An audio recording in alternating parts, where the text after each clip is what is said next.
దూత media, power of news.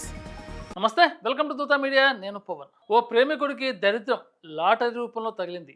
Lottery prize money 30 కోట్లు అందడంతో ఆ డబ్బుతో ప్రియురాలితో హాయిగా గడపవచ్చని కలలు కన్నాడు. కానీ డబ్బు చేతికి అందిన తర్వాత ప్రియురాలు చేసిన పని అతడి మైండ్ను బ్లాక్ చేసింది.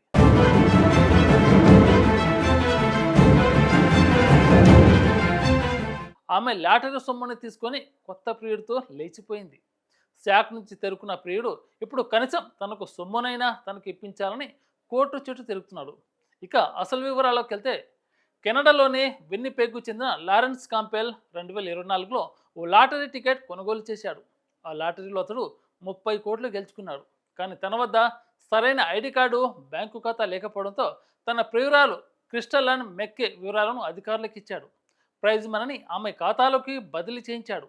అప్పటిదాకా అతడితో సన్నిహితంగా మెలిగిన ఆమె డబ్బు చేతికి అందగానే తన అసలు రంగు బయటపెట్టింది. ఏకంగా 30 కోట్ల డబ్బు తీసుకొని కొత్త ప్రియుడితో పరారైపోయింది. అంతేకాదు, మాజీ ప్రియుడు కాంపెల్ తనను ఏ రకంగా సంప్రదించే అవకాశం లేకుండా జాగ్రత్త పడింది.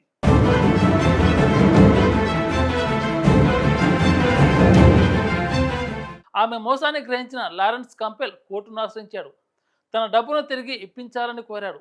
ఏడాది నుంచి ఆమెతో రిలేషన్లో ఉన్నానని, జీవితం అంతా క్రిస్టల్తోనే నిర్ణయించుకున్నానని కోర్టుకు తెలిపాడు. కొంతకాలంగా లాటరీ టికెట్ కొనాలని ఆమె తనను ప్రోత్సహించిందని, అందులో విజేతగా గెలవడంపై ఆమె పూర్తి విశ్వాసం ఉంచి ఆమె వివరాలను అధికారులకు ఇచ్చానని చెప్పాడు.